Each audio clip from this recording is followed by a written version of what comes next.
Hello friends, welcome to honey GS academy APPSC group 2 prelims booster series modern India history discuss చేస్తున్నాం మనం.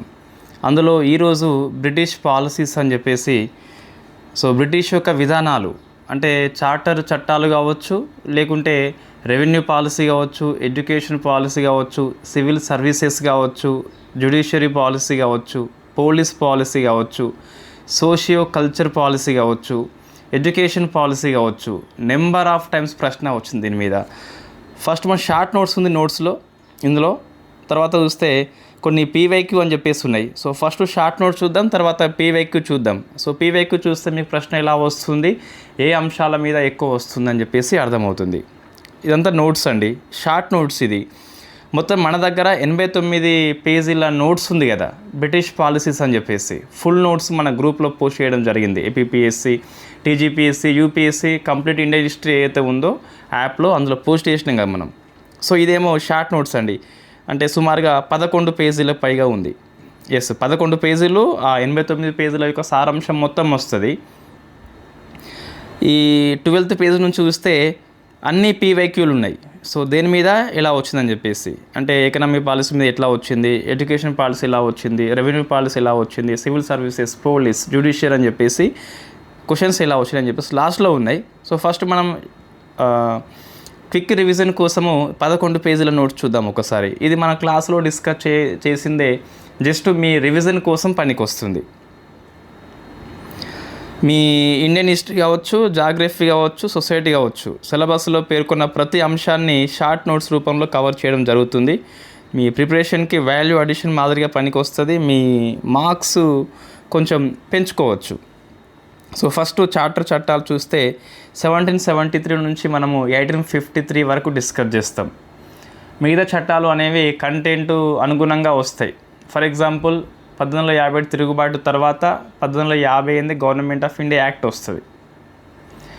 అట్లా మీకు content వారీగా చట్టాలు కూడా వస్తాయి. ఇప్పుడు మాత్రం 1853 వరకు చూద్దాం ఒకసారి. ఫస్ట్ది 1773 యాక్ట్ అండి. ఇది భారతదేశంలో ఇంగ్లీష్ వాడు భారతదేశం కోసం చేయబడ్డ ఫస్ట్ చట్టంగా ఫేమస్. సుప్రీంకోర్టు కలకత్తా దగ్గర మనం స్థాపించినాము 1774లో ఇది. ఇలిజా ఇంఫే అని చెప్పేసి ఫస్ట్ ప్రధాన న్యాయమూర్తి, ఇంకొక 3 న్యాయమూర్తులు అని చెప్పేసి ఉన్నారు. 1+3 అని చెప్పేసి పిలుస్తాం. దీని ద్వారా గవర్నర్ ఆఫ్ బెంగాల్ యొక్క పదవి పేరుని మనము గవర్నర్ జనరల్ ఆఫ్ బెంగాల్గా మార్చుకున్నాము. ఫస్ట్ జీజీ ఆఫ్ బెంగాల్ అని చెప్పేసి వారిని హేస్టింగ్స్ని పిలుస్తాం. ఈయనకి పరిపాలన సహాయం చేయాలని చెప్పేసి ఎగ్జిక్యూటివ్ కౌన్సిల్ ఉంటుంది, విత్ కన్సిస్ట్ ఆఫ్ 4 మెంబర్స్. ఈ 4 మెంబర్స్ పేరు కంపల్సరీ గుర్తుపెట్టుకోండి. పీవైక్యూలో ఇంతకుముందు వచ్చింది కూడా, టీజీపీఎస్సీ అడిగింది.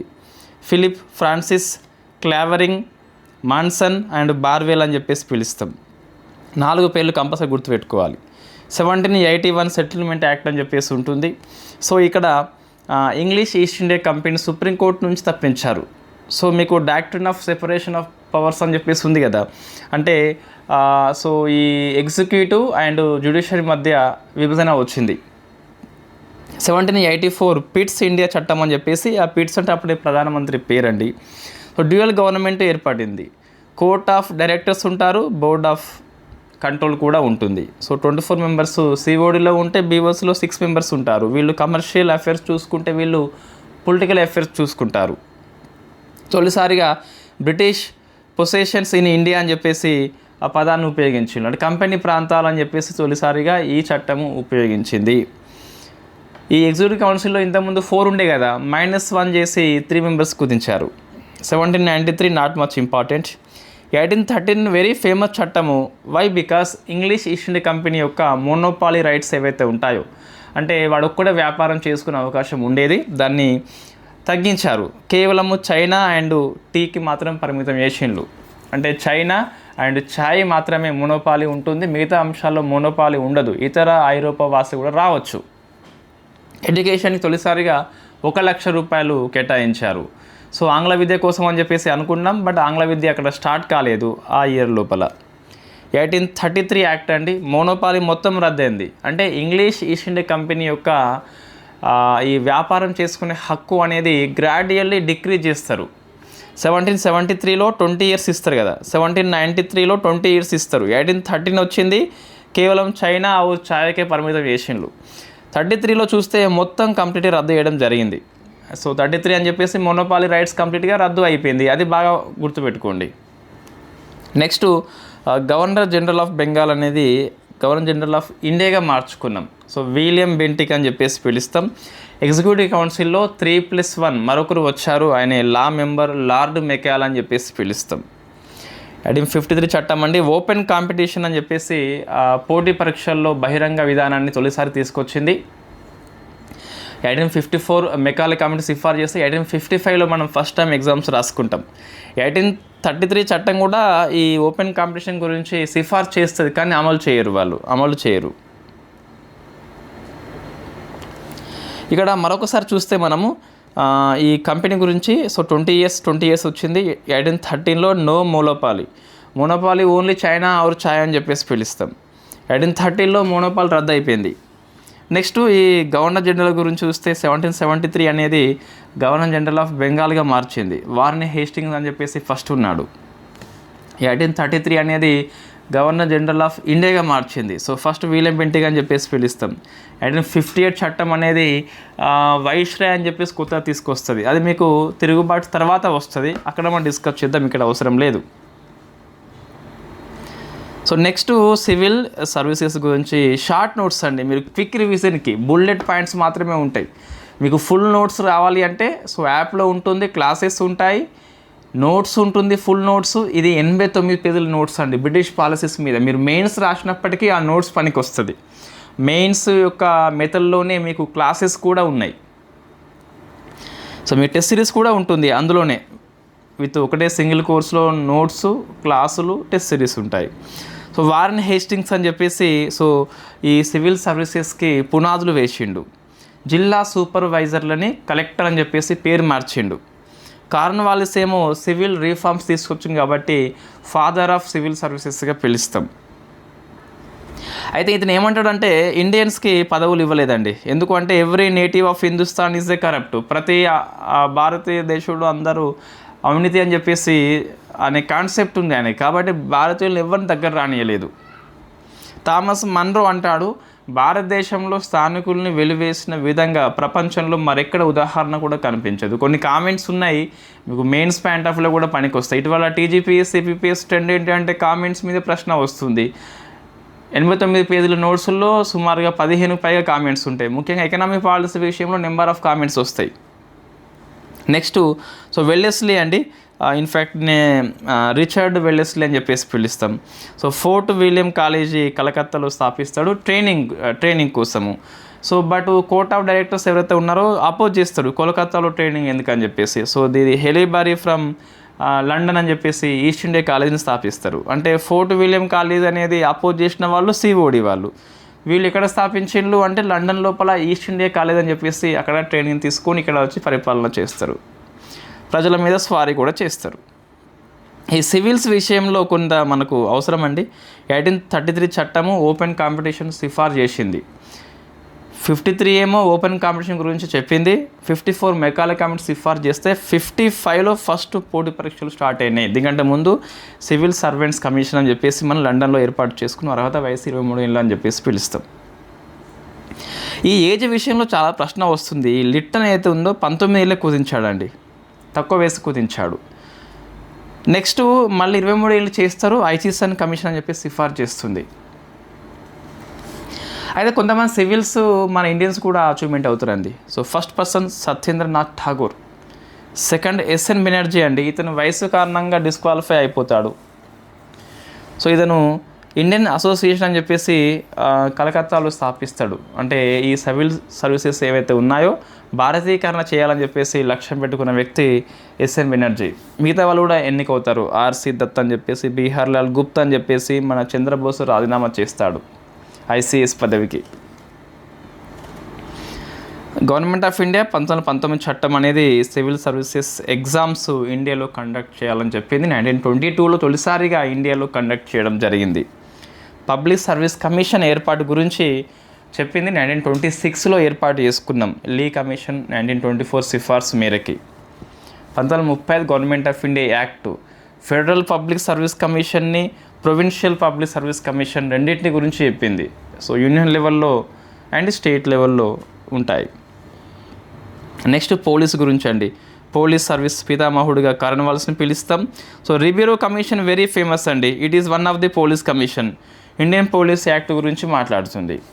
Andrew Fraser commission, it is one of the police services commission. క్రింది వాటిలో బ్రిటిష్ పరిపాలన కాలంలో పోలీస్ రిఫార్మ్స్ కోసం ఏ కమిటీ అని చెప్పేసి కొన్ని కమిటీలు ఇస్తారు. అందులో రిబోరీ ఉంటుంది, ఆండ్రూ ఫెజర్ అని చెప్పేసి అట్లా ఉంటుంది. ఇవి రెండు పోలీసులు అని చెప్పేసి గుర్తుపెట్టుకోండి. ఇక్కడ ఆండ్రూ ఫెజర్ ఏమంటాడు అంటే అధికారుల స్థాయిలో భారతీయులను నియమించాలని చెప్పేసి ఉంటుంది. లార్డ్ హేస్టింగ్స్ ఏమో పిండారుల అణిచివేత పోలీస్ సహాయంతో. విలియం బెంటిక్, విలియం స్లీమన్ ఏమో దగ్గులు అణిచివేత. దగ్గులు అంటే దోపిడి దొంగలు అని చెప్పేసి పిలుస్తాం. వీళ్ళంతా పోలీసు సహాయంతో అణిచివేయబడ్డ దొంగలు. ఇది ప్రశ్న వస్తుంది, చాలాసార్లు పీవైక్యూ రూపంలో ప్రశ్న వచ్చిందండి. Next judiciary, that is enough for you. So దీన్ని వారిని హేస్టింగ్ స్టార్ట్ చేస్తాడు. 1773 చట్టం 1774లో పోర్ట్ విలియం లోపల సుప్రీంకోర్టు ఏర్పాటు చేసు. It is not supreme. Why? Because దీని యొక్క తీర్పుల్ని మనం లండన్లో ఉన్న ప్రివీ కౌన్సిల్ దగ్గర అప్పీల్ చేసుకోవచ్చు. పేరులోనే సుప్రీం ఉంది కానీ it is not supreme. So పితామహుడిగా మనం కార్న్వాలిస్ పిలుస్తాం. కార్న్వాలిస్ కోడ్తోని రెవెన్యూ మరియు న్యాయ పరిపాలన వేరు చేయడం జరిగింది. 4 సర్క్యూట్ కోర్ట్స్ ఏర్పాటు చేసిండు. ఆ 4 పేర్లు గుర్తుపెట్టుకోండి. కలకత్తా, ఢాకా, ముషీరాబాద్ అండ్ పాట్నా అని చెప్పేసి పిలుస్తాం. ఈ 4 సర్క్యూట్ కోర్టులు రద్దు చేసిన వ్యక్తి విలియం బెంటిక్. ఇక్కడనే లింకప్ చేసుకోండి. విలియం బెంటిక్ కోర్టులలో ప్రాంతీయ భాషల గురించి ఏర్పాటు చేయడం జరిగింది. 1833 చట్టం అనేది సో లార్డ్ మెకాలే సిఫార్సు మేరకు ఇండియన్ లా కమిషన్ మనం ఏర్పాటు చేసుకుని దీని ద్వారా సో సివిల్ ప్రొసీజర్ కోడ్ అని చెప్పేసి, ఈ ఐపీసీ అని చెప్పేసి, సిఆర్పీసీ అని చెప్పేసి ఏర్పాటు చేసుకోవడం జరిగింది. 1861 ఇండియన్ హైకోర్టు యాక్ట్ అని చెప్పేసి 1862 కలకత్తాలో, మేలో ఫస్ట్ హైకోర్టు, జూన్లో బాంబే మద్రాస్ అని చెప్పేసి, మూవీ తర్వాత 1866లో అలహాబాద్ హైకోర్టు అని చెప్పేసి మరొక ప్రాంతీయ కోర్టు మనం ఏర్పాటు చేసుకోవడం జరిగింది. 1883 అండి ఇల్బర్ట్ బిల్ అని చెప్పేసి వెరీ ఫేమస్ పీవైక్యూ. ఇది యూరోపియన్స్ తెల్లవాళ్ళను విచారించే అధికారం భారతీయులకు ఈ బిల్లు ఇవ్వలేదు. దీనికి నిరసనగా అప్పటి జీజీ రిప్పన్ రాజీనామా చేస్తాడు. వెరీ ఫేమస్ బిట్ అది. 1935 గవర్నమెంట్ ఆఫ్ ఇండియా యాక్ట్ అని చెప్పేసి ఫెడరల్ కోర్టు ఏర్పాటు గురించి మాట్లాడింది. 1937లో ఫెడరల్ కోర్టు అని చెప్పేసి ఏర్పాటైంది. తర్వాత నెక్స్ట్ సోషల్ కల్చరల్ పాలసీ అని చెప్పేసి పిలుస్తాం. సతీ 1829 చట్టం అండి. విలియం బెంటిక్ తీసుకొస్తాడు. మన రాజా రామ్మోహన్ రాయ్ విలియం కేర్ యొక్క హెల్ప్. ఇది గుర్తుపెట్టుకోవాలి. సంవాద కౌముది అని చెప్పేసి ఇన్ఫ్యాక్ట్ సతీకి వ్యతిరేకంగా చాలా స్టోరీస్ రాయడం జరుగుతుంది రాజా రామ్మోహన్ రాయ్. శిశు హత్య నిషేధము, దీన్ని ఎక్కువగా ఫేమస్ చేసింది విలియం బెంటిక్ అండ్ హార్టింజ్ 1 అని చెప్పేసి పిలుస్తాం. నరబలి నిషేధం 1846లో హార్టింజ్ 1 అని చెప్పేసి. విడో రీమ్యారేజ్ యాక్ట్ అని చెప్పేసి 1856లో డౌలసీ డ్రాఫ్ట్ చేస్తాడు. లార్డ్ క్యానింగ్ అమలు చేస్తాడు. మన ఈశ్వర్ చంద్ర విద్యాసాగర్ అని చెప్పేసి ఎక్కువ ఎఫర్ట్స్ పెడతాడు. బానిస వ్యవస్థ 1833లో ఎండ్ అయిపోతుంది. కుల వివక్షత 1850 చట్టము, మత వివక్ష 1856 చట్టము. ఇవి డౌలసీ కాలం లోపలనే వస్తాయి. నెక్స్ట్ కల్చరల్ పాలసీ అని చెప్పేసి చూస్తే William Jones Asiatic society of బెంగాల్ని కలకత్తాలో 1784లో ఇయర్ గుర్తుపెట్టుకోవాలి స్థాపిస్తాడు. ఈ సంస్థ కింద పనిచేసే కొంతమంది వ్యక్తులు చూస్తే చార్లెస్ విల్కిన్స్ భగవద్గీతని ఆంగ్లంలోకి మార్చిండు. జేమ్స్ మిల్ ఇండియన్ హిస్టరీని డివైడ్ చేసిండు. ఏమని అంటే ఈ ప్రాచీన యుగము, మధ్యయుగము, ఆధునిక యుగం అని చెప్పేసి. ప్రాచీన యుగం అంటే హిందువులు అని చెప్పేసి, మధ్యయుగం అంటే ముస్లిమ్స్ అని చెప్పేసి, మోడర్న్ అంటే క్రిస్టియన్స్ ఇంగ్లీష్ అని చెప్పేసి చేస్తాడు. ఏనాడు భారత గడ్డ మీద అడుగు పెట్టని జేమ్స్ మిల్ విభజన చేస్తాడు అవగాహన లేకుండా. జేమ్స్ ప్రిన్సెస్ ఈయన బ్రహ్మి లిపి అని చెప్పేసి అశోక శాసనాలు కనుగొన్నాడు 1837లో. ఇయర్ కంపల్సరీ గుర్తుపెట్టుకోవాలి. నెక్స్ట్ ఎడ్యుకేషన్ పాలసీ అండి. ఇక్కడ ఇది ఉన్నాయి కదా, నెంబర్ ఆఫ్ టైమ్స్ ఇక్కడ ప్రశ్న పడిందండి. వారిని హేస్టింగ్స్ 1781లో కలకత్తాలో మద్రాసా గురించి మద్రాసా స్థాపిస్తాడు ముస్లిం విద్య కోసం అని చెప్పేసి. జొనాథన్ డంకేజ్ అని చెప్పి 1791లో బెనారస్లో సాంస్క్రిట్ కళాశాల స్థాపిస్తాడు. Very famous. ఇయర్స్ ఇక్కడ అవసరం లేదు, కానీ ఆర్డర్ గుర్తుపెట్టుకోండి, వాళ్ళ పేర్లు గుర్తుపెట్టుకోండి. కలకత్తా హిందూ కాలేజ్ రాజా రామ్మోహన్ రాయ్ను, సర్ హైడీ ఈస్ట్ను, డేవిడ్ హేర్ అని చెప్పి స్థాపిస్తారు. Baptist mission college William Carey సెరంపూర్లో స్థాపిస్తాడు. స్కాటిష్ చర్చి డఫ్ అని చెప్పేసి స్థాపిస్తాడు. సో ఇవి కంపల్సరీ చదువుకోండి. Why? Because number of times యూపీఎస్సీతో సహా పీవైక్యూ రూపంలో వచ్చినాయండి. సో ఆంగ్ల విద్య, మీరు ఆంగ్ల విద్య మీద కొన్ని కామెంట్స్ ఉంటాయి, రిఫర్ నోట్స్ అని చెప్పేసి రాసిన నోట్స్ రిఫర్ చేసుకోండి, మన నోట్స్ అందుబాటులో ఉంది. లార్డ్ మెకాలే కమిటీ అని చెప్పేసి విలియం బెంటిక్ తీసుకొస్తాడు, రాజా రామ్మోహన్ రాయ్ ఎల్పి చేస్తాడు. 1835 March 7 అధికార భాష. అంతకుముందు పర్షియన్ అని చెప్పేసి ఉండే కదా, ఇంగ్లీష్ భాషలోకి మనం మారిపోయినాం. సో జేమ్స్ థామ్సన్, ఈయన బాగా గుర్తుపెట్టుకోవాలి, జేమ్స్ థామ్సన్. ఎందుకంటే ప్రాంతీయ భాషలో ప్రాథమిక విద్య గురించి డౌలర్స్ టైంలో కృషి చేస్తాడు. వాస్తవంగా భారతదేశంలో ప్రాంతీయ భాష అని చెప్పేసి ప్రైమరీ ఎడ్యుకేషన్ని ఫస్ట్ తీసుకొచ్చింది బరోడర్ రాజు, సామాజీరావు గైక్వాడ్ అని చెప్పేసి పిలుస్తాం. శాసనసభలో ప్రాథమిక విద్యలో ఈ ప్రాంతీయ భాష అవసరం అని చెప్పేసి గోపాలకృష్ణ గోఖలే బిల్లు తీసుకొస్తాడు. 1849 బేతునే కాలేజీ జేమ్స్ థామ్సన్ స్థాపిస్తాడు. మన ఈశ్వర సాగర్ హెల్ప్ చేస్తాడు. It is the first women college. ఇక్కడ నుంచి ఫస్ట్ గ్రాడ్యుయేషన్ ఫ్రమ్ ఉమెన్ అని చెప్పేసి కాదంబిని గంగూలీని పిలుస్తాం. కలకత్తా ఆమె. గంగూలీ అంటేనే కలకత్తా. ఇండియన్ క్రికెట్ టీంకి గతి మార్చిన వ్యక్తి ధోని కాదు, గంగూలీ అని చెప్పేసి పిలుస్తాం. విదేశాల్లో అంతకుముందు మనం గెలవలేదు. సచిన్, ద్రావిడ్ కెప్టెన్స్ ఉన్నప్పుడు కూడా మనం గెలవలేదు. విదేశాల్లో గెలుపు అనేది, ఆస్ట్రేలియా మీద గెలుపు అనేది గంగూలీ నేర్పించిన విద్యనే. సో జహీర్ ఖాన్, హర్భజన్ సింగ్, యువరాజ్ సింగ్, సెహ్వాగ్ లాంటి యువ కిషోరాలు వచ్చింది గంగూలీ టైంలోనే. సో ఎడ్యుకేషన్ కమిటీ అని చెప్పేసి కొన్ని ఉంటాయి. అందులో ఫస్ట్ వుడ్స్ డిస్పస్ అని చెప్పేసి 1854లో ఆంగ్ల విద్యకి మాగ్నా కార్టా. ఇది అన్ని దశల్లో ఆంగ్ల విద్య అవసరం అని చెప్పింది. ప్రైమరీ ప్రాంతీయ భాషలో, హయ్యర్ ఎడ్యుకేషన్ ఇంగ్లీష్ భాషలో.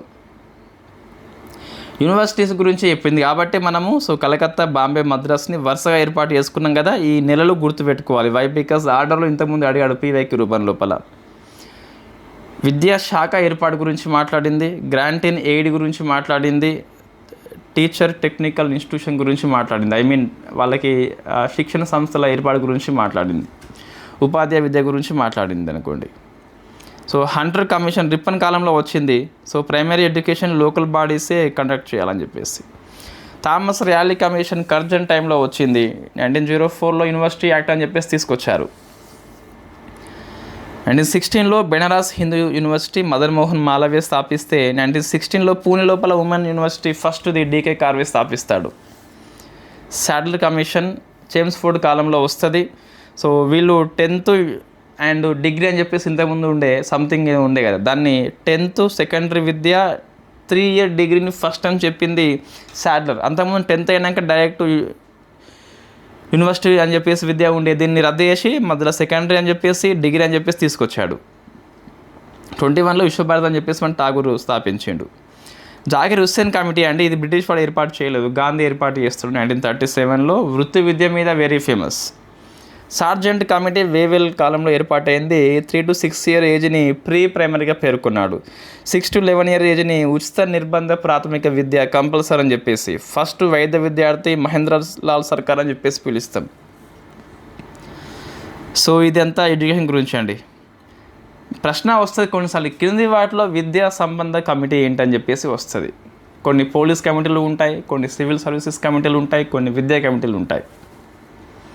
సో నెక్స్ట్ వార్న్ హేస్టింగ్స్ అని చెప్పేసి రెవెన్యూ విషయంలో చూస్తే, సో ఇజేరి దారి సిస్టమ్ అని చెప్పేసి తీసుకొచ్చాడు. వేలంపాట 5 yearsకి ఒకసారి వేసిన తర్వాత 1 yearకి చేశాడు. ఎవరు వేలంపాట ఎక్కువ పడితే సో వాళ్ళకి ఇచ్చేది అన్నట్టు.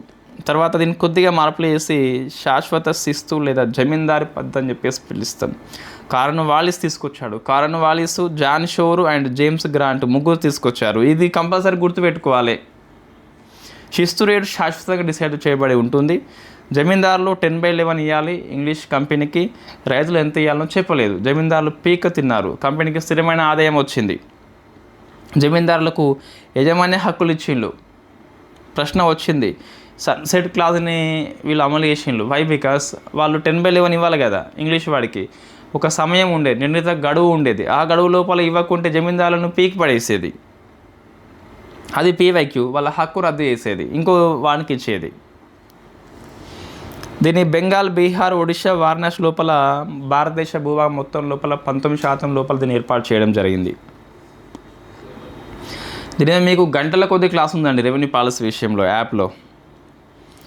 మీకు మోడర్న్ ఇండియా హిస్టరీకి యాప్లో ఉన్న నోట్స్ 100% సరిపోతుంది. మీ యూపీఎస్ ప్రిలిమ్స్ కూడా సరిపోతుంది. సో రైత్వారి లార్డ్ హేస్టింగ్ టైంలో వచ్చింది. కీలక పాత్ర పోషించిన వ్యక్తి captain Read and Thomas Munro. Thomas Munro famous చేస్తాడు. కెప్టెన్ మన్రో అంతకుముందే బార్ మహల్ లోపల ఏర్పాటు చేస్తాడు. దాని కొద్ది డెవలప్మెంట్ చేసిన వ్యక్తి థామస్ మన్రో అని చెప్పేసి పిలుస్తాం. There is no brokers, company and farmer ఇద్దరు ఉంటారు. శిస్తు వసూలు చేసుకుంటే వీళ్ళకేమో యజమాన్యం హక్కులు ఉంటాయి, తప్పనిసరి శిస్తు కట్టాల్సిందే. ఇన్ఫ్యాక్ట్ డిజాస్టర్స్ వచ్చినా, ప్రకృతి వైపరీత్యం వచ్చినా there is no exemption. Tax means tax అంతే. సో వ్యవసాయ పంట వాణిజ్య పంటకి మారిపోయింది, ట్యాక్స్ చెల్లించాలి కంపల్సరీ కాబట్టి. అప్పటి ఇండియా మొత్తం లోపల 52% ఈ రైత్వారి మెథడ్ ఫాలో అయ్యిండ్రు. మద్రాస్, బాంబే, అస్సాం, కుర్గు, తూర్పు బెంగాల్ లోపల ఇది అమలైనట్టుగా తెలుస్తుంది మనకు. సో మహల్వార్ అని చెప్పేసి విలియం బెంటిక్ టైంలో స్టార్ట్ అయింది. సో హాల్ట్ మెకానిజం తీసుకొస్తాడు. సో విలేజ్ మొత్తాన్ని ఒక యూనిట్గా తీసుకొని సో విలేజ్ హెడ్ కంపెనీకి ఇస్తాడు. So modified version of the zamindar. అందుకే పంజాబ్, ఆగ్రా, సెంట్రల్ ప్రావిన్స్, వాయువ సరిహద్దు, గంగానదిలో ముస్లిమ్స్ ఎక్కువ ఉన్న దగ్గర ఇది ఉన్నదండి. సో మొత్తం చూస్తే ఇండియా లోపల 29% అని చెప్పేసి అమలైంది. That's is revenue system. Next అప్పుడు ఇరిగేషన్ ఎలా ఉందని చెప్పేసి చూస్తే లార్డ్ హేస్టింగ్స్ వెరీ ఫేమస్. పశ్చిమ జన్మ కాల్వ యొక్క పునరుద్ధరణ స్టార్ట్ చేసిండు. దీన్ని పూర్తి చేసిన వ్యక్తి మాత్రము లెఫ్టినెంట్ కర్నల్ జాన్ కొల్విన్ అని చెప్పేసి పిలుస్తాం. నార్త్ ఇండియా లోపల ఇరిగేషన్ పితామహుడిగా ఇతన్ని కీర్తిస్తాం. వై? బికాస్ అతను ఎక్కువ నీటిపారుదల సౌకర్యాలు కల్పించుంటూ నార్త్ ఇండియా లోపల కాబట్టి. సర్ ఆర్థర్ కాటన్ గోదావరి మీద ధవళేశ్వరం దగ్గర ఆనకట్ట కట్టిండు. వీరన్న హెల్ప్ చేస్తాడు. కృష్ణ విజయవాడ వద్ద కెప్టెన్ ఓక్ అని చెప్పేసి కడతాడు. ఇతనికి ఈ ఆర్థర్ కాటన్ కూడా హెల్ప్ చేస్తాడు. కొన్ని కరువు కమిషన్స్ చూస్తే sir Richard Strachey, James Lyall and Anthony Macdonalds. So next economic policy అండి. సో ఇండియాలో మనకి ఇండస్ట్రియల్ రివాల్యూషన్ స్టార్ట్ అయింది 1780s to 1850. సో అప్పుడు భారతదేశం నుంచి 2 అవసరాలు వాళ్ళకి ఏర్పడ్డాయి. ముడి సరుకు కావాలి అండ్ మార్కెట్ కావాలి వాళ్ళకి. మనం ముడి సరుకు ఎక్స్పోర్ట్ చేసేది, అక్కడ వస్తువు తయారైతే మళ్ళీ మనమే మార్కెట్ అయ్యేది, మనమే ఇంపోర్ట్ చేసుకుంటాం దరిద్రంగా. సో దీనివల్ల తీవ్రంగా చేనేత పరిశ్రమ, హస్తకళ పరిశ్రమ నష్టమైపోతుంది. ఇది చాలాసార్లు ప్రశ్న వచ్చిందండి. సో ఆధునిక రవాణా communications. Dalhousie maker of the modern ఇండియాగా కీర్తిస్తాం మనం. ఎందుకు అంటే కలకత్తా నుంచి ఆగ్రాకి ఫస్ట్ టెలిగ్రాఫ్ లైన్ వేస్తాడు. ఫస్ట్ రైల్వే 1853 ఏప్రిల్ 16న బాంబే టు థానే 34 కిలోమీటర్స్ పోతుంది. 1825లో బ్రిటన్లో first railway Stockton to Darlington అని చెప్పేసి పోతుంది. పోస్ట్ ఆఫీస్ యాక్ట్ తీసుకొచ్చాడు. ఫస్ట్ పోస్టల్ స్టాంప్ సింధులో, పాకిస్తాన్ అది. సో నేమ్ వచ్చేసి సింధి డాక్ అని చెప్పేసి ఏర్పాటు చేసిండు. పబ్లిక్ వర్క్స్ డిపార్ట్మెంట్ అని చెప్పేసి కొత్త ఏర్పాటు చేసిండు. అంతకుముందు ఈ రోడ్ల గురించి మిలిటరీ బోర్డు చూసుకునేది కాబట్టి ఎఫెక్ట్గా పనిచేయలేదు, వేరే చేసి పడేసిండు. సో రోడ్స్, కాలువలు, వంతెనలు, గవర్నమెంట్ యొక్క విధానాలు అన్నింటిని కూడా దీని ద్వారానే అమలు చేసేది. ప్రెస్ అండి. సో ఫస్ట్ వార్తాపత్రిక Bengal gazette, James Augustine Hicky అని చెప్పేసి. చార్లెస్ మెట్కాఫ్ అంటే liberator of the Indian press.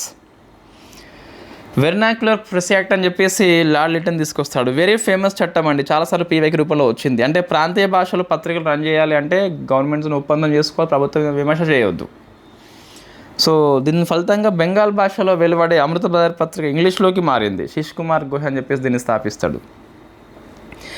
ఈ చట్టం ఫలితంగా సోమ్ ప్రకాష్ అని చెప్పేసి క్లోజ్ అయిపోయింది. మన విద్యాసాగర్ స్థాపిస్తాడు. ఇట్ ఈస్ ద క్లోజ్ కంప్లీట్గా, ఇంగ్లీష్లోకి మారలేక క్లోజ్ అయిపోయింది. దీన్ని రద్దు చేసిన వ్యక్తి రిప్పన్ అని చెప్పేసి పిలుస్తాం. సో ఫేమస్ కొన్ని మన పత్రికలు. దిగత్ దర్శనం అని చెప్పేసి జేసీ మార్ష్మన్. మొదటి బెంగాలీ పత్రిక, తొలి దేశీ భాష పత్రిక. Not Indian, Marshman is not Indian. Samvada Kaumudi Raja Rammohan Roy, ఇతను ఇండియన్ కాబట్టి ఇట్ ఈస్ ద ఫస్ట్ పత్రిక బై ఎనీ ఇండియన్. సో ఇక సతీ ఖండిస్తారు గిట్ట దీన్ని అపోజ్ చేసింది ధర్మసభ అండి. ఆ పత్రిక పేరు సమాచార్ చంద్రిక. సతీ ఖండించింది ఎవరు అంటే రామ్మోహన్ రాయ్, సంవాద కౌముదులు. సతీ సపోర్ట్ చేసింది ఎవరు అంటే ధర్మసభ అని చెప్పేసి పత్రిక యొక్క రచయిత మీకు భబానీ చరణ్ బందోపాధ్యాయ అని చెప్పేసి పిలుస్తాం, బట్ ధర్మసభ అని చెప్పేసి గుర్తుపెట్టుకోవాలి. ఈ పేరు అంత ఇంపార్టెంట్ కాదు. నీల్ దర్పణ్ దీనబంధు మిత్ర అని చెప్పేసి, ఇండియన్ మిర్రర్ పత్రిక Devendranath Tagore, it is the first English daily paper in India. Indian socialist అని చెప్పేసి ఫస్ట్ కమ్యూనిస్ట్ పత్రిక రాసింది ఎస్ఏ డాంగే అని చెప్పేసి నెంబర్ ఆఫ్ టైం పీవైక్యూ రూపంలో వచ్చింది. ఇవన్నీ పీవైక్యూలు అండి ఇప్పటి నుంచి. సో మీకు షార్ట్ నోట్స్ బాగా పనికి వస్తుందండి, రివిజన్ కోసం బాగా పనికి వస్తుంది. ఎకనామిక్ పాలసీ మీద చూస్తే పీవైక్యూ 19th సెంచరీ తొలి అర్ధభాగంలో పారిశ్రామిక విప్లవం ఫలితంగా ఏమైంది అంటే భారతీయ హస్తకళలు నాశనం అయిపోయినాయి. బి ఆప్షన్ భారతీయ వస్త్ర పరిశ్రమలో యంత్రాలు తీసుకొచ్చారు. సి ఆప్షన్ అనేక ప్రాంతంలో రైల్వే లైన్స్ ఏర్పాటు చేయబడడం జరిగింది. సో మీకు ఓన్లీ ఆన్సర్ ఈజ్ ఏ, హస్తకళలు సర్వనాశనం అయిపోతాయి. వై? బికాజ్ మనం ముడి సరుకుని ఎక్స్పోర్ట్ చేస్తాం, ఆ వస్తువుని మళ్ళీ మనం ఇంపోర్ట్ చేసుకుంటున్నాం, మన హస్తకళలు మొత్తము కనుమరుగు కావడం జరిగింది. బ్రిటిష్ ఎకనామీ పాలసీ యొక్క ఫలితం అండి. సో ఇండియన్ హ్యాండిక్రాఫ్ట్ ఎక్స్పోర్ట్సా, మన హస్తకళలు ఎక్స్పోర్ట్ చేయలేదు, ముడి సరుకు మనం పత్తిని ఎక్స్పోర్ట్ చేసినాం, బట్టలు అక్కడ తయారవుతాయి యంత్రాల దగ్గర, మనం మళ్ళీ ఆ బట్టలు మనం కొనుక్కున్నాం, మన హస్తకళలు నాశనం అయిపోయినాయి. సో ఫస్ట్ది కాదు. ఇండియన్ ఓనుడ్ ఫ్యాక్టరీస్ అభివృద్ధి, మన ఫ్యాక్టరీ అభివృద్ధి ఇక్కడ సర్వనాశనం అయిపోయినాయి మనవి. ఇండియన్ అగ్రికల్చర్ కమర్షియలైజేషన్ అయింది, ఏ సిటీస్ కరెక్ట్. పత్తి వైపు మనం మరలిపోయినాం, పత్తి డిమాండ్ అని చెప్పేసి ఆహార పంటల నుంచి వాణిజ్య పంటలకి పోయినాయి కంపల్సరీగా. సో ఇది correct. Urban population rapid income ఇక్కడిది, బొందలేదు ఏం లేదు, తప్పు అది. ఎకనామీ విమర్శ చేసిన వ్యక్తులు ముగ్గురండి, దాదాబాయి నౌరోజీ అండ్ ఆసుదత్ వెరీ ఫేమస్, 2 పుస్తకాలు గుర్తుపెట్టుకోవాలి వీళ్ళై. బట్ సుబ్రహ్మణ్య అయ్యర్ కూడా చేస్తారండి, మన నోట్స్లో ఉంది ఆల్రెడీ, ఆ ఫుల్ నోట్స్లో ఉంది. మొన్న యూపీఎస్సీ అడిగింది బ్రిటిష్ పాలసీ మీద చూస్తే, రెవెన్యూ పాలసీ అని చెప్పేసి ఫస్ట్ ఇది. సో ఇది ఏది సరైనదని చెప్పేసి చూస్తే ఫస్ట్ రైతువారీ అండి. సో ప్రకృతి వైపరీత్యాలు వచ్చినప్పుడు మినాయింపు లేదు, కంపల్సరీ మస్ట్ యూ పే, చెల్లించాల్సిందే డిజాస్టర్స్ అయినా వచ్చినప్పటికి కూడా. జమీందారీ టైంలో ఇవ్వకుంటే తొలగించబడేవాడు, ఏ సిటీస్ కరెక్ట్. సన్సెట్ క్లాజ్ అని చెప్పేసి మనం అప్లై చేసినాం కదా, 10/11 అని చెప్పేసి జమీందారీ కంపెనీకి ఇవ్వాలి. సన్సెట్ క్లాజ్ మీన్స్ సూర్యోదయం అయిపోయేలోపు ఆ రోజు కట్టాలి, లేకుంటే అతన్ని పీక్ పడేస్తారు. రైతువారి సంబంధం ఎవరికి ఉన్నది? Cornwallis, Alexander Read, Thomas Munro, ఇద్దరికి సంబంధం ఉంది, బి అండ్ సి అని చెప్పేసి పిలుస్తాం. సో రైతువారి పద్ధతి ఏంటి? రైతులు నేరుగా కౌలును గవర్నమెంట్ చెల్లించేవారా? Yes, there is no brokership, yes కరెక్టే. పట్టాలు ఇవ్వబడ్డ రైతులకి, ఎస్ కరెక్టే. భూమి సర్వే చేసి పన్ను లెక్కించారు, అది కూడా కరెక్టే, ఏబిసి కరెక్ట్. సో మ్యాచింగ్ అండి. ఇన్ఫ్యాక్ట్ ఇవి మీకు తెలుసు, ఈ రైతువారి, మహల్వారి, జమీందారీ, జాగీర్దార్ అని చెప్పేసి ఉన్నాయి కదా. సో ఇది మీరు విలేజ్ లెవెల్లో అంటే ఏంటంటే మీకు, సో మహల్వార్ అని చెప్పేసి పిలుస్తాం. సో అది మీకు ఇన్ఫ్యాక్ట్ 4th సి అని చెప్పేసి ఉంది, మిగతా అంతా మీరు ఇన్ఫ్యాక్ట్ కింద ఆప్షన్ చూసుకొని సరిపోతుంది. అంటే ఇవి మనం ఇంతకుముందు రిపీట్ చేసినాయి, మళ్ళీ సేమ్ ఉంటున్నాయి. ఇప్పుడు 3rd B peasant with rights అంటే రైతువారీ వస్తుంది అంతే, దానికి ఏముంది అని. అది ఇట్ ఇస్ ఈజీ క్వశ్చన్. ఇదేంటి గవర్నర్ జనరల్స్ అని చెప్పేసి నేను ఇక్కడ ఆపేసినాడు, ఎందుకంటే మీకు 1857 వరకే మనం కవర్ చేస్తున్నాం. ఇప్పుడు తర్వాత మీకు చాలా జీజీలు వార్తల్లో ఉంటారు, అప్పుడు మనం దీన్ని ఇంకా ఎక్స్పాండ్ చేసుకోవచ్చు నోట్స్ని. నేను చెప్పేది ఇక్కడ ఏం హెడ్డింగ్ ఉందంటే గవర్నర్ జనరల్స్ అని చెప్పేసి ఉంది కదా, ఆ జనరల్స్ మీకు కొంతమంది కాలేదు. లార్డ్ కర్జన్, బెంగాల్ విభజన ఇక్కడ కాలేదు మీకు, అంటే సిలబస్లో యాజ్ పర్ డే వైజ్ షెడ్యూల్లో కాలేదు, కానీ ఫుల్ కోర్సులో అయిపోయింది మీకు. సో పిట్స్ ఇండియా అంటే వార్నే హేస్టింగ్స్ కరెక్టే, అది డాక్ట్రిన్ ఆఫ్ ల్యాబ్స్ డౌలర్స్ కరెక్టే. So vernacular press act Curzon కాదు మనకి, లార్డ్ లిటన్ అని చెప్పేసి పిలుస్తాం. సో రిప్పన్ దీన్ని రద్దు చేస్తారని చెప్పేసి పిలుస్తాం. Ilbert bill Ripon, it is correct. So answer is C అండి. ఎడ్యుకేషన్, వుడ్స్ డిస్పాచ్ గ్రాంట్ని ఏడు చెప్పింది, యూనివర్సిటీ చెప్పింది, అన్ని విద్యాస్థాయిలో ఇంగ్లీష్ మీడియం చెప్పింది. So answer is A B C. అంటే ప్రాంతీయ భాషలో విద్యా బోధన చెప్పింది ప్రైమరీలో, దాంతోపాటు ఇంగ్లీష్ కూడా చెప్పింది. So A B C is the correct answer. English education ఇంట్రడక్షన్కి కారణం ఏంటి? ఇవి 3 కరెక్టే అండి. 1813 చట్టము కరెక్టే, ₹1,00,000 కేటాయించారు, బట్ అమలు చేయలేదు, అది వేరే. ఈ కారణం అని చెప్పినాము ఇక్కడ. ఓరియంటలిస్టు, ఆంగ్లిస్టు మధ్య కాంట్రవర్సీ, అది కరెక్టే. గీత ఒకటి మనకు నోట్స్లో లేదండి, ఇది కూడా యాడ్ చేసుకోండి. General committee of public instruction అని చెప్పేసి ఇది కూడా కారణమట. సో ఏబీసీ అని చెప్పేసి యూపీఎస్సీకి అఫీషియల్ కీలో ఇవ్వడం జరిగింది. ఇవన్నీ అఫీషియల్ కీలో ఇచ్చిన ఆన్సర్స్ అండి. ఇది ఒకటి మీరు నోట్స్లో యాడ్ చేసుకోండి కంపల్సరీ. ఇది very famous question for you, నేను చెప్పిన ఎడ్యుకేషన్ లోపల. సో సాంస్క్రిట్ కాలేజ్ అని చెప్పేసి విలియం జోన్స్ కాదండి, జొనాథన్ డంకన్ అని చెప్పి స్థాపిస్తాడు. కలకత్తా మద్రాసా వార్న్ హేస్టింగ్స్ కరెక్టే. ఇది చూడండి క్వశ్చన్ ఒకసారి. ఫోర్ట్ విలియం కాలేజీ వెల్లెస్లీ కరెక్టే కానీ ఆర్థర్ వెల్లెస్లీ కాదు, రిచర్డ్ వెల్లెస్లీ అట. సో చూడండి ఎంత క్వశ్చన్ డెప్త్గా వచ్చిందో.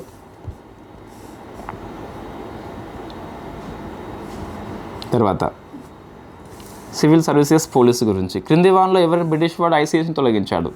ఎస్ఎం బెనర్జీ అని చెప్పేసి వయస్సు ఆధారంగా అర్హత వచ్చింది. ఎంఎన్ రాయ్, ఇవన్నీ డైరెక్ట్ క్వశ్చన్స్ అండి. ఎంఎన్ రాయ్ వాన్గడ్ పత్రిక అని చెప్పేసి ఇవన్నీ పుస్తకాలు అంటే దీనిలో మనకు కొన్ని కాలేదు. గాంధీ పుస్తకం, ఎస్సీ బోస్ కూడా కాలేదు మీకు. సో లజపతి రాయ్ కూడా కాలేదు, బెనర్జీ కూడా ఇన్ఫ్యాక్ట్ ఇవి కాలేదు మనకి. కాలేదు మీన్స్ ఫుల్ కోర్సులో అయింది, యాజ్ పర్ షెడ్యూల్ ప్రకారం కాలేదు, అంటే మన డే వైజ్ ఇచ్చి అందులో కాలేదు.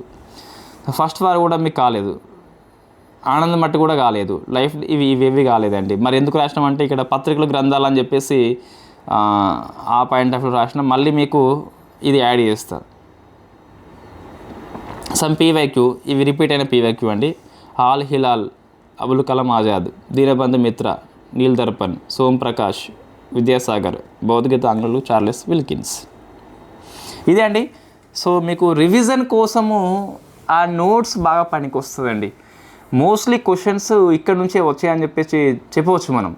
బట్ మీరు ఫుల్ నోట్స్ చదవాలి. ఎప్పుడైనా సరే ఒక 4 మెథడ్స్ ఉంటాయండి. ఫస్ట్ నువ్వు రీడింగ్ చేయాలి బుక్ని, తర్వాత నోట్ మేకింగ్ చేసుకోవాలి, నెక్స్ట్ రివిజన్ చేసుకో. ఈ రివిజన్ టైంలో ఈ క్లాసెస్ పనికి వస్తాయి, ఈ నోట్స్ పనికి వస్తుంది.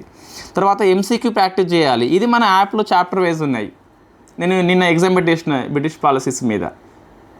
ఇవాళ మీకు ఏం షెడ్యూల్ లోపల 1850 తిరుగుబాటు ఉంది, ఇది మీరు చదవాలి. దీని మీద షార్ట్ నోట్స్ నేను రేపు ఇస్తాను మీకు.